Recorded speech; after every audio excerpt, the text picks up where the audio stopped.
सभी को मेरी तरफ से गुड मॉर्निंग। और अभी लास्ट टाइम हमने जो पढ़ा था, आप लोगों को याद होगा, मैं आप लोगों को विज्ञान भाग 2 से पढ़ा रही हूँ। ठीक है, हमने पहले 10वां पार्ट पूरा कंप्लीट किया। अब आज शुरू करने वाले हैं आपका विज्ञान भाग 2 का 8वां पार्ट। ओके, तो शुरू करने से पहले थोड़ा सा एक प्रीवियस आप लोगों से मैं कुछ जानकारी चाहूंगी बच्चों कि अभी आप लोगों को पता है ये पैंडेमिक, आप लोग बोलोगे टीचर हर बार सिर्फ पैंडेमिक की बात करती है, कोरोना की बात करती है। तो अभी आपको पता है कि आपके हर तरफ विज्ञान है ना। तो विज्ञान को समझने के लिए अपने करंट सिचुएशन से आप जितना रिलेट करोगे उतने अच्छे से समझ पाओगे बच्चों। तो आज जब मैं आपको अपना टॉपिक एक्सप्लेन करूंगी तो उसमें कोरोना का बहुत सारा आप पढ़ोगे, बहुत सारी जानकारी आप देखोगे। ठीक, तो मैं आप लोगों को पढ़ाने वाली हूँ आज सूक्ष्म जीव, उपद्रवी तथा क्या कहते हैं, उपद्रवी सूक्ष्म जीव। ठीक है, तो देखते हैं बच्चों, शुरू करते हैं। धीरज सर, मैं स्क्रीन शेयर कर सकती हूँ ना?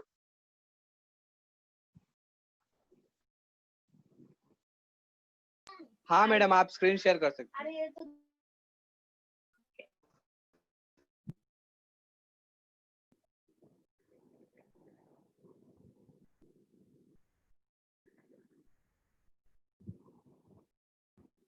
ओके, ठीक है बच्चों, मेरा नाम आप लोगों को पता है, मैं हूँ अनीता उपाध्याय। मैं आप लोगों को विज्ञान भाग 2 से पढ़ाने वाली हूँ।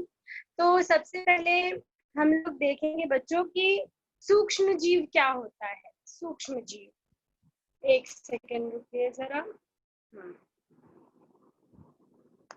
ओके बच्चों, सूक्ष्म जीव, ठीक है।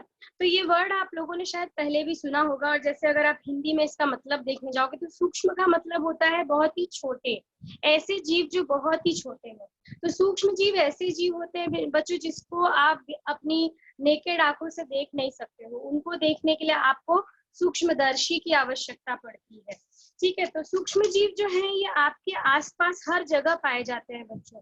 ये एनवायरनमेंट में ऑलमोस्ट हर जगह पाए जाते हैं माइक्रो ऑर्गेनिजम्स।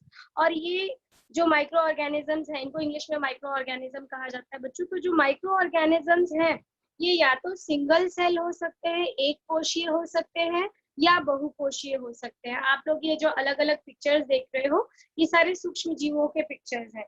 तो ये जो सूक्ष्म जीव हैं ये या तो एक कोशीय हो सकते हैं या बहुकोशीय हो सकते हैं। ये या तो अकेले रह सकते हैं, एक सिंगल अलोन रह सकते हैं, या फिर ग्रुप ऑफ सूक्ष्म जीव एक साथ रह सकते हैं।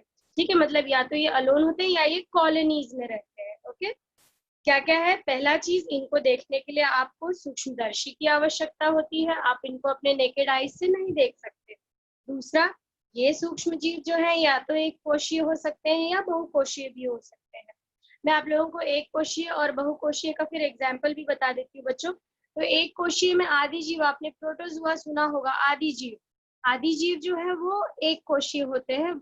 और जो फंगस, कवक, कवक जो है वो मल्टी सेल्यूलर या बहुकोशीय होते हैं।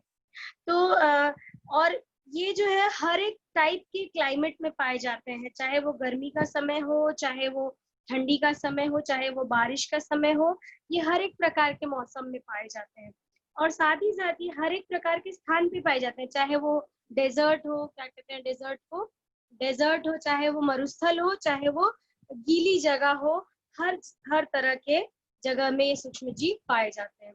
और उसके बाद कुछ सूक्ष्म जीव आपके शरीर के अंदर भी पाए जा सकते हैं और कुछ सूक्ष्म जीव जो है वो शरीर के बाहर भी पाए जाते हैं। तो मतलब ये है कि शरीर के बाहर भी और शरीर के अंदर भी ये पाए जाते हैं। और ये कुछ जो सूक्ष्म जीव होते हैं वो किसी दूसरे ऑर्गेनिज्म पे, किसी दूसरे जीव पे भी डिपेंड होते हैं या ग्रो हो सकते हैं। ओके बच्चों, अब आज जो आप देखने वाले हो वो है, उसका नाम है क्लोस्ट्रीडियम। देख रहे हो आप लोग, ये अलग अलग पिक्चर्स देख रहे हो बच्चों। तो क्लोस्ट्रीडियम ऐसा, आप लोगों को पता होगा कि कभी कभी आप किसी शादी या फंक्शन में जाते हैं तो वहां खाना खाने के बाद, या कभी कभी आप लोगों ने न्यूज में भी पढ़ा होगा बच्चों कि कुछ स्कूल के बच्चे विषाक्त जो है भोजन खाने के बाद में उनको बहुत वॉमिटिंग हुई या उनको कुछ तकलीफ हो गई, तो ये जो आपका भोजन, पकाया हुआ जो भोजन है, बना हुआ जो भोजन है, ये ऐसा क्यों हो जाता है कि उससे उल्टी या इस तरह की अन्य तकलीफें शुरू हो जाती है। तो वो जो पकाया हुआ भोजन है, उसमें यदि ये क्लोस्ट्रीडियम नाम का जो सूक्ष्म जीव है, यदि ये उसमें चला जाता है, तो ये आगे की प्रक्रिया करके उस पके हुए भोजन को खराब कर देता है, और ये पका हुआ जो भोजन है, फिर वो विषाक्त भोजन बन जाता है। आप ये इमेज देख रहे होगे बच्चे लोग, इसमें एक बच्चा है जो हो सकता है जिसने कहीं ऐसी जगह खाना खा लिया होगा जहाँ का जो भोजन है वो खराब हो गया। आप कहते हो ना, जैसे सुबह आपने मान लीजिए खाना बनाकर रखा, सब्जी बनाकर रखी या दाल, और आप अगर शाम को देखो, गर्मी के समय में अक्सर करके ऐसा होता है, उस वक्त शाम को आप देखोगे तो उस दाल में ऐसे बुलबुले जैसे उठते हुए, या सब्जी में आपको अलग सा स्मेल, ऐसा लिसलिसापन ऐसा लगता है। तो ये जो लिसलिसापन या जो स्मेल या उसमें से जो बुलबुले आते हैं, ये सब कुछ इस क्लोस्ट्रीडियम नाम के सूक्ष्म जीव की वजह से होता है। तो अब भोजन विषाक्तता क्या होता है बच्चों? किसी बैक्टीरिया, वायरस या परजीवी के कारण हो सकता है। अब ये हर स्तर पे भोजन पदार्थ में मौजूद हो सकते हैं। जैसे अब आपको पता है कि फूड का पैकेजिंग होता है, वो बनाया जाता है, उसका मैन्युफैक्चरिंग होता है, फिर वो अलग-अलग जगहों पे भेजा जाता है। तो ये इनमें से किसी भी लेवल पे भोजन में विषाक्तता हो सकती है। या तो जब वो भोजन बनाया जा रहा हो, रेडी किया जा रहा हो, उस वक्त वो उसमें विषाक्तता पैदा कर सकता है, बैक्टीरिया उसमें जा सकता है, या फिर जब उसको पैक किया जा रहा हो तब वो बैक्टीरिया उसमें जा सकता है, या फिर जब उसको पैक करके पार्सल किया जा रहा हो, उस वक्त में भी उसमें जो है बैक्टीरिया, वायरस कुछ भी एंटर कर सकते हैं। अब बच्चों पर्टिकुलरली हम इसकी ही बात करेंगे, क्लोस्ट्रीडियम की अभी। तो क्लोस्ट्रीडियम जो है ये ग्राम पॉजिटिव बैक्टीरिया है। ग्राम पॉजिटिव या ग्राम सकारात्मक, जिसे हिंदी में कहते हैं ग्राम सकारात्मक बैक्टीरिया। अब ग्राम सकारात्मक बैक्टीरिया होता क्या है बच्चों? तो बैक्टीरिया को आपके माइक्रोस्कोप में देखने के लिए, आप लोगों ने अगर अपने स्कूल में स्लाइड देखी हो, परमानेंट स्लाइड्स होती हैं जो आप सूक्ष्मदर्शी के नीचे रख करके उसमें सूक्ष्मदर्शी के लेंस में से आप देखते हो और आपको वो ऑब्जेक्ट थोड़ा सा बड़ा दिखाई देता है। आप ऐसे सादा देखोगे तो आपको दिखाई नहीं देगा, लेकिन जब आप वो सूक्ष्मदर्शी के नीचे रखते हो तो आपको वो दिखाई पड़ता है। तो ये जो क्लोस्ट्रीडियम है बच्चों, ये क्लोस्ट्रीडियम ग्राम पॉजिटिव बैक्टीरिया है। अब ग्राम पॉजिटिव बैक्टीरिया मतलब क्या? तो ग्राम पॉजिटिव बैक्टीरिया उनको इसलिए कहा जाता है क्योंकि वो ग्राम स्टेनिंग एक टेक्निक है। एक ग्राम जो वैज्ञानिक थे उनका सरनेम था ग्राम, उन्होंने ये ग्राम स्टेनिंग टेक्निक जो है वो डेवलप की। इस टेक्निक में एक डाई का उपयोग किया जाता है, स्टेन का उपयोग किया जाता है, जिसका नाम है crystal violet. Crystal violet, okay. तो होता क्या है बच्चों, ये जो क्रिस्टल वायलेट है, ये बैक्टीरिया की विशेषता ये होती है कि इसकी जो कोशिका की दीवार होती है वो एक विशेष प्रकार के पदार्थ से बनी होती है, जिसको हम कहते हैं पेप्टाइडोग्लाइकैन। Okay, peptidoglycan. तो ये पेप्टाइडोग्लाइकैन जो है वो उस पर, पेप्टाइडोग्लाइकैन पे इस क्रिस्टल वायलेट की एक मोटी परत बन जाती है, जिसकी वजह से उसका कलर जो है वो ऐसा पिंकिश या पिंक वायलेट ऐसा दिखने लगता है। ठीक है, तो ये क्योंकि ये ग्राम स्टेन में इस पे ये कलर दिखाई पड़ता है, इसलिए इसको ग्राम पॉजिटिव बैक्टीरिया कहते हैं। तो ग्राम स्टेनिंग एक टेक्निक है, एक विधि है जिसके द्वारा हमको ये बैक्टीरिया को, सूक्ष्म जीव को सूक्ष्मदर्शी में देखने के लिए इस स्टेन में उसको हमको स्टेन करना पड़ता है, उसको इस मेथड के द्वारा हम देख सकते हैं। ओके बच्चों, अब ये था क्लोस्ट्रीडियम, और क्लोस्ट्रीडियम की ऑलमोस्ट 100 से भी ज्यादा अधिक प्रजातियां जो है वो पाई जाती हैं बच्चों। तो उसके कुछ एग्जाम्पल्स हैं, जैसे है क्लोस्ट्रीडियम टिटैनी। इसमें बच्चों देख रहे हो आप, क्लोस्ट्रीडियम टिटैनी एक है जो छोटा सा क्या कहते हैं, आपको दिख रहा है यहाँ पे नाम, अगर आप इंग्लिश में पढ़ पा रहे हो बच्चों तो देख लीजिए, क्लोस्ट्रीडियम टिटैनी। उसके बाद है क्लोस्ट्रीडियम परफ्रिंजेंस। उसके बाद है क्लोस्ट्रीडियम, आपकी किताब में भी ये दिया हुआ है, बोट्यूलिनियम और क्लोस्ट्रीडियम डिफिसाइल। ओके, ये अलग अलग ना उसकी प्रजातियां हैं। ओके, 100 से भी ज्यादा उसकी अधिक प्रजातियां एनवायरनमेंट में पाई जाती हैं। अब ये आपने देखा कि ये उपद्रवी, इनको अब आपको उपद्रवी का मतलब पता होगा बच्चों। उपद्रवी इनको क्यों कहा जाता है? क्योंकि ये उपद्रव मचा देते हैं। कहाँ? जैसे क्लोस्ट्रीडियम पर्टिकुलर बात करो आप क्लोस्ट्रीडियम की, तो ये आपके खाने में उपद्रव मचा दे रहे हैं, और वो खाना जो है वही उपद्रवी खाना आपके पेट में जाकर के उपद्रव मचा देता है और आपको उल्टी या दस्त जैसी परेशानी हो जाती है ना। अब कोई भी जो आपको तकलीफ दे रहा है तो वो आपके लिए उपद्रवी हो गया। तो इसीलिए क्योंकि क्लोस्ट्रीडियम आपके पेट को तकलीफ देता है, इसीलिए वो क्या है? उपद्रवी सूक्ष्म जीव है। अब हम लोग कुछ और सूक्ष्म जीवों को देखेंगे जो रोग कारक होते हैं। रोग कारक मतलब बच्चों क्या हुआ? रोग कारक मतलब ऐसे जीव जो रोग फैलाते हैं, ऐसे जीव जो रोग फैलाते हैं। ठीक है, तो इसमें पहला है बच्चों, हम देखेंगे पहला बैक्टीरिया या जीवाणु जिसे हम कहते हैं। ठीक है, अब देखोगे बच्चों जीवाणुओं के द्वारा बहुत सी बीमारियां फैलती हैं। अगर आप में से कोई अपना माइक अनम्यूट कर सकता है तो क्या आप मुझे बता सकते हो कि कोई एक बीमारी जो जीवाणुओं की वजह से होती है?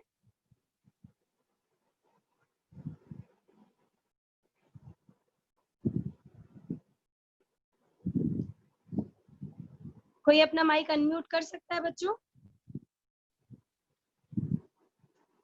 ठीक है, तो देखते हैं बच्चों, मैं ऐसी कुछ आपको एग्जांपल्स बताऊंगी बैक्टीरिया के। अब जैसे कि आपको पता होगा टीबी एक वेल नोन बीमारी है, बहुत ही क्या कहते हैं जानी मानी बीमारी है, जिसका नाम है ट्यूबरक्लोसिस। ठीक है, ट्यूबरक्लोसिस माइकोबैक्टीरियम। ये टीबी जो है, ये टीबी बैक्टीरिया के द्वारा फैलती है बच्चों। अब ये बैक्टीरिया होता क्या है कि जब भी जो व्यक्ति इस रोग से ग्रसित है, जब वो खांसता है तो हवा के माध्यम से इन जीवाणुओं का प्रसार होता है और उनके आसपास में आने वाले उन व्यक्तियों को क्या हो जाता है? टीबी की शिकायत हो जाती है। वो बैक्टीरिया उनके अंदर चला जाता है और उनको तकलीफ देता है। एक्चुअली तो टीबी की बैक्टीरिया जो है वो सभी के शरीर में होती है, लेकिन ये एक्टिव कब होती है? जब आपका इम्यून सिस्टम या आपकी रोग प्रतिकारक क्षमता जो है वो कम होती है।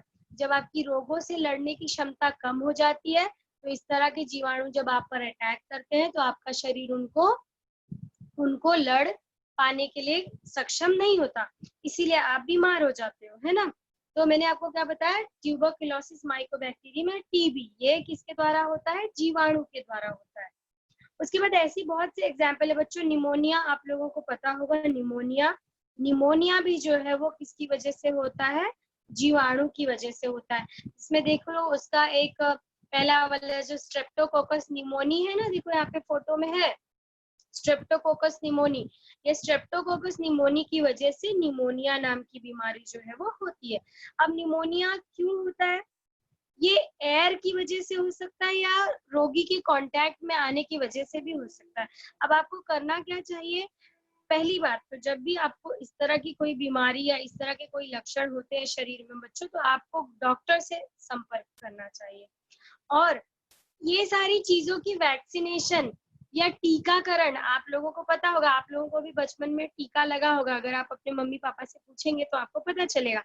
छोटे बच्चों का टीकाकरण कराया जाता है, रोग प्रतिबंधक टीके लगाए जाते हैं उनको, ताकि फ्यूचर में उनके शरीर में वो तकलीफ ना हो, उनकी रोग प्रतिकारक क्षमता जो है वो बनी रहे, वो किसी भी रोग से लड़ने के लिए क्या रहे? सक्षम रहे। तो मैंने आपको जीवाणुओं द्वारा फैलने वाला कौन सा बताया? पहला मैंने आपको बताया टीबी, फिर मैंने आपको बताया निमोनिया। अब बच्चों कॉलेरा या हैजा आप लोगों को पता है? कॉलेरा, देखिए यहाँ पे एक फोटो में आपको एक माउस की तरह दिखने वाला, कंप्यूटर का माउस की तरह दिख रहा है, देखो vibrio cholerae. Okay, vibrio cholerae ये जो है ये कॉलेरा फैलाता है। ठीक है, अब कॉलेरा को आई थिंक हिंदी में हैजा कहते हैं बच्चों। तो ये खराब खाना या गंदा पानी पीने की वजह से होता है। तो खराब खाने और गंदे पानी में जो बैक्टीरिया होता है विब्रियो कॉलेरी, ये जो है वो आपको इस तरह के तकलीफ, इस तरह के बैक्टीरिया, इस तरह का हैजा या कॉलेरा की तकलीफ दे देता है। अब अगला है टाइफॉइड। टाइफॉइड भी आप लोगों को पता होगा बेटा कि बच्चों की गंदा पानी पीने से टाइफॉइड जो है वो फैलता है। अब आपको इसके लिए कुछ क्या कहते हैं अपनी कुछ पर्सनल हाइजीनिक या पर्सनल हाइजीन और सैनिटरी हैबिट्स फॉलो करनी चाहिए। जैसे कि आपको खाना खाना है, आप बाहर से आए, आपको हाथ पैर मुंह धो करके स्वच्छ कपड़े पहन करके तो खाना खाना चाहिए। अगर आप गंदे सने हाथों से, मिट्टी लगी हुई है, हाथों में कचरा लगा हुआ है, आप बाहर से आए और आप ऐसे ही खाना खाने बैठ गए, हो सकता है आपके हाथों में वो बैक्टीरिया हो और आपके खाने में जाए और उसके बाद आपके पेट में, और फिर वो आपको इस तरह का असर दिखाए। तो इसके लिए इस तरह की प्रॉब्लम हमें ना हो, इसलिए पहली बात हमें अच्छी तरह से पका हुआ खाना खाना चाहिए, अच्छी तरह से बॉईल किया हुआ पानी पीना चाहिए। वैक्सीनेशन तो एक है ही, मतलब जिसे कहते हैं टीकाकरण। उसके बाद पर्सनल हाइजीनिक हैबिट्स फॉलो करनी चाहिए। ठीक है, तो मैंने आप लोग को जीवाणु का क्या क्या बीमारियों के नाम बताए। मैंने आपको बताया टीबी, निमोनिया, कॉलेरा, टाइफाइड। अब हम आगे बढ़ते हैं बच्चों, विषाणु। ठीक है, विषाणु, अब ये तो एकदम वेल नोन विषाणु है, आप लोग को पता होगा, है ना। ये वायरस का चित्र आप हर जगह देख रहे होंगे अभी आज के सिनेरियो में, है ना। ये क्या है पता है आप लोगों को बच्चों? ये है कोरोना वायरस, है ना, कोरोना वायरस। अब आप ये वायरस जो है आपके शरीर में करता क्या है? हाँ, वायरसेस की एक खासियत होती है बच्चों कि वायरसेस जो है वो जो पहले जैसे बैक्टीरिया है, बैक्टीरिया लिविंग होती है, वायरसेस जो है वो नॉन लिविंग होते हैं। उनको वर्क करने के लिए, उनको बीमारी फैलाने के लिए किसी होस्ट की आवश्यकता होती है, विषाणुओं को। ठीक है, तो अब विषाणु जो होते हैं, ये विषाणु करते क्या है आपके शरीर में?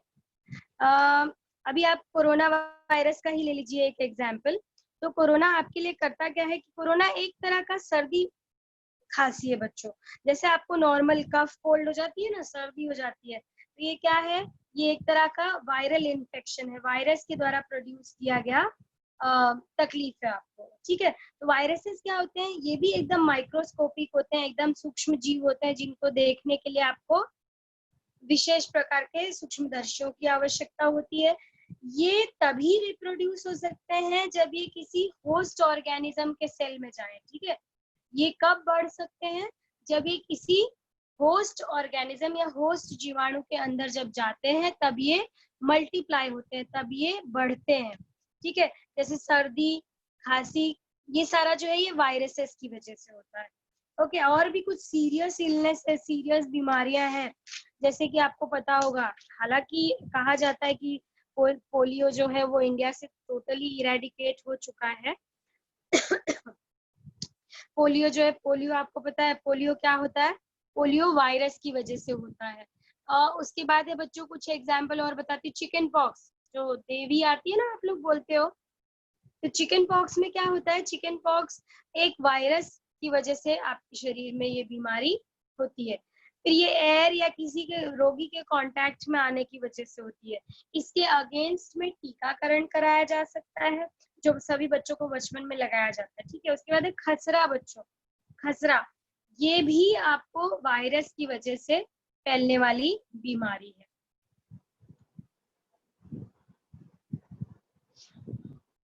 अब हम लोग देखेंगे बच्चों कुछ आदि जीव। ओके, आदि जीव।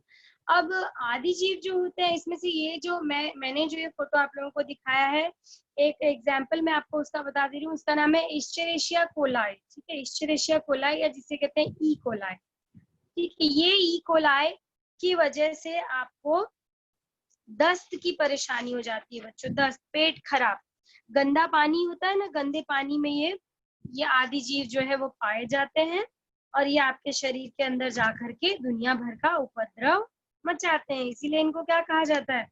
उपद्रवी जीव कहा जाता है ना। तो अब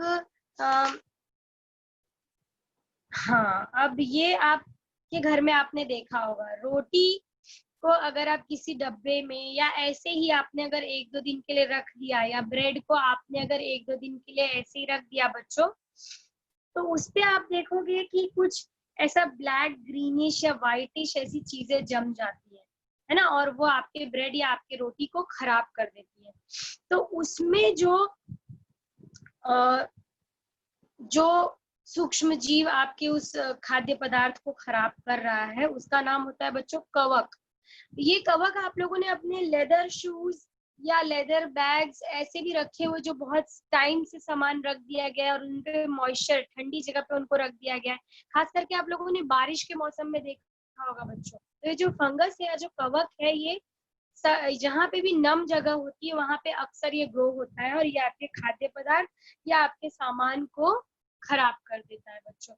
तो अभी अगर आपने ये एक्सपेरिमेंट शायद आप लोगों ने किया होगा, हम लोग जब छोटे थे हम लोग ऐसा करते थे। हमको जब टीचर बोलती थी कि फंगस का एग्जाम्पल बच्चों आप लोग कवक कैसे देखोगे, तो हम लोग क्या करते थे, रोटी लेते थे और टिफिन बॉक्स में बंद करके उसको 2 दिन के लिए रख देते थे। फिर खोल करके जब देखते थे तो रोटी के ऊपर पूरा एकदम सफेद सफेद ऐसा, जिसे अगर आप पर्टिकुलरली यूपी के होंगे तो आप ये वर्ड शायद जानते होंगे, भुकड़ी लग जाती है जिसको कहते हैं ना। तो वो जो भुकड़ी है वो एक्चुअली क्या है, एक प्रकार का माइक्रो ऑर्गेनिज्म है, एक प्रकार का सूक्ष्म जीव है जो कहाँ पाया जाता है बच्चों, जो आपके आसपास के एनवायरनमेंट में पाया जाता है। ऑलमोस्ट हर डैम्प जगह पे, हर गीली जगह पे, नम जगह पे ये इस तरह का जो फंगस है वो ग्रो हो जाता है। अब इसके लिए आप क्या कर सकते हो, इस तरह का फंगस ग्रो नहीं हो इसके लिए आप क्या कर सकते हो। तो जैसे आपके शूज वगैरह पे हैं, शूज को आप थोड़ा सा गर्म जगह पे रखो या उस पे पॉलिश लगा करके रखो, तो इस तरह का फंगस जो है ग्रो नहीं होता। और आपका जो रोटी है, रोटी को वैसे भी, क्योंकि वो ऐसा खाद्य पदार्थ है जो आप, हर एक खाद्य पदार्थ की एक शेल्फ लाइफ होती है। अगर आप उससे ज्यादा समय तक रखते हो तो उसके अंदर के जो भी क्या कहते हैं न्यूट्रिएंट्स है वो खत्म होने लगते हैं और इस तरह के माइक्रो ऑर्गेनिजम्स उसमें ग्रो होने लगते हैं।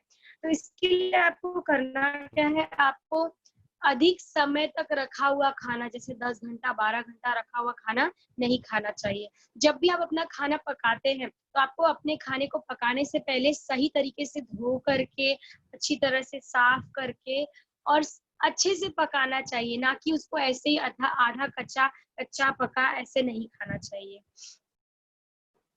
अब बच्चों आज हमने जो देखा, मैंने आप लोगों को बताया कि माइक्रो ऑर्गेनिज्म हमारे आज मैंने जो आपको एस्पेक्ट बताया वो मैंने एस्पेक्ट आपको बताया है कि माइक्रो ऑर्गेनिज्म हमारे शत्रु या हमारे लिए उपद्रवी है ना। मैंने क्योंकि आप लोगों को जिन जिन माइक्रो ऑर्गेनिजम्स के नाम बताए, जो मैंने सूक्ष्म जीव आप लोगों को बताए, वो जो सारे सूक्ष्म जीव हैं बच्चों, वो आपको तकलीफ देने वाले, वो आपके लिए हानिकारक है, इसीलिए वो आपके शत्रु है। तो हमने ये शत्रु वाला एस्पेक्ट आज देखा है। मे बी हम लोग अगले जो लेक्चर्स होंगे उन लेक्चर्स में हो सकता है कि सूक्ष्म जीव जो है वो हमारे मित्र कैसे हो सकते हैं ये देखेंगे। तो मैंने जो आज आप लोगों को पढ़ाया वो क्योंकि मैंने बताया आप लोगों को कि ये जो जीवाणु है, विषाणु है, कवक है या अन्य प्रोटोजोअन्स आदि जीव हैं जो ये आपके शरीर को तकलीफ देते हैं, आपके शरीर में बीमारियां पैदा करते हैं, आपके भोजन को खराब कर देते हैं, आपके शरीर में फूड पॉइजनिंग या विषाक्तता पैदा करते हैं। क्योंकि ये हमारे शरीर को तकलीफ दे रहे हैं, हमको तकलीफ दे रहे हैं, हमारे शरीर में उपद्रव मचा रहे हैं, इसलिए ये जीव हमारे लिए क्या हुए बच्चों, शत्रु हुए। तो आज मैंने आप लोगों को जो जो बताया वो मैंने सूक्ष्म जीवों का शत्रु का एस्पेक्ट बताया, शत्रु के कॉन्टेक्स्ट में आपको मैंने आज बताया। हम हो सकता है अगले एक आध क्लास में जब भी हमारी क्लास होगी तो उसमें हम देखेंगे कि सूक्ष्म जीव हमारे लिए किस प्रकार से मित्र हो सकते हैं। तो मैंने आज आप लोगों को क्या क्या बताया बच्चों, आज हमने देखा सबसे पहले कि सूक्ष्म जीव क्या होते हैं। तो सूक्ष्म जीव क्या है बच्चों, सूक्ष्म जीव मतलब ऐसे जीव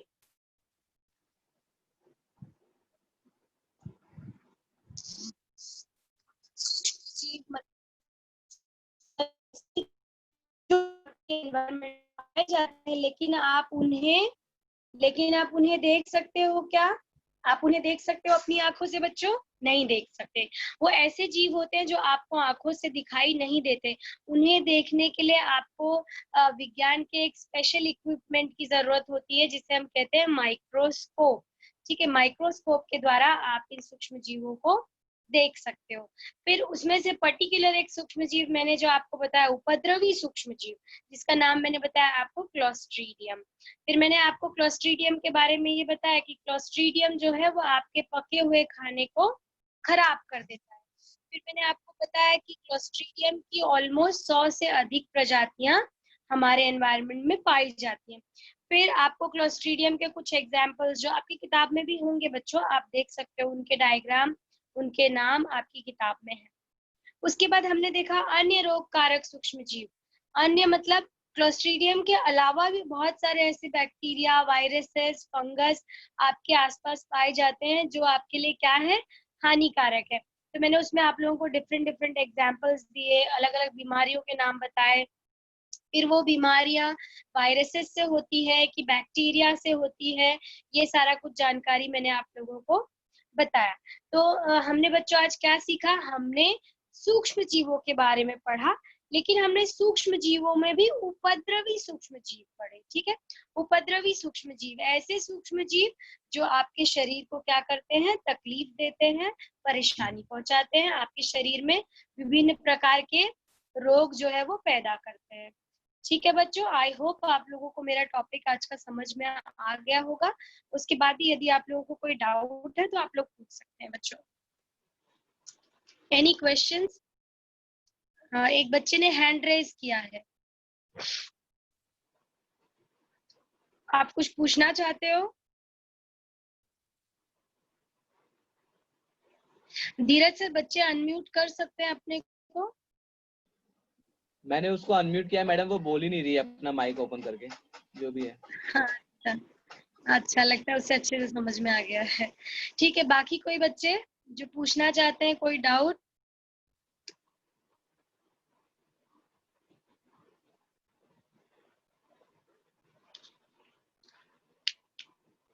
किसी को कोई डाउट या कुछ क्लैरिफिकेशन या ऐसा कुछ चीज जो समझ में ना आया हो बच्चों, पूछना चाहते हो तो आप लोग पूछ सकते हो।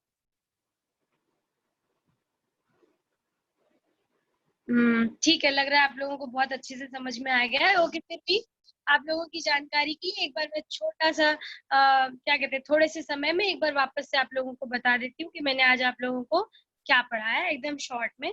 तो आज हमने देखा बच्चों सूक्ष्म जीव। सूक्ष्म जीव क्या होते हैं आप लोगों को पता चल गया है, वो आपके आसपास में पाए जाते हैं। आपके आसपास के ऑलमोस्ट हर एक सराउंडिंग में पाए जाते हैं, चाहे गर्मी का स्थान हो, चाहे ठंडी का स्थान हो, चाहे बारिश का मौसम हो, चाहे ठंडी का मौसम हो, ऑलमोस्ट हर एक क्लाइमेट में पाए जाते हैं, हर एक स्थान पे पाए जाते हैं। फिर कुछ सूक्ष्म जीव जो आज हमने देखे, ऐसे सूक्ष्म जीवों के बारे में हमने देखा जो आपके शरीर में उपद्रव पैदा करते हैं, जो आपके शरीर को क्या देते हैं बच्चों, तकलीफ देते हैं, हानि पहुंचाते हैं। तो हमने ऐसे में देखा क्लोस्ट्रीडियम। उसके बाद में हमने देखा कि क्लोस्ट्रीडियम के अलावा भी बहुत सारे ऐसे अन्य सूक्ष्म जीव हैं जो आपके शरीर को तकलीफ दे सकते हैं। तो उसमें हमने देखा जीवाणु, विषाणु, कवक आदि जीव। ठीक है बच्चों, आई होप आप लोगों को ये टॉपिक क्लियर है। अभी भी अगर कोई डाउट है तो आप लोग पूछ सकते हैं।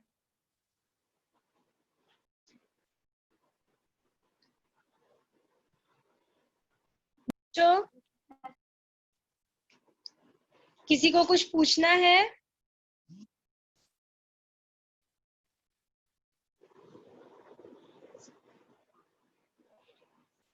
बच्चों पूछिए, आपके कुछ डाउट है तो, कुछ आपको जो समझ में नहीं आया।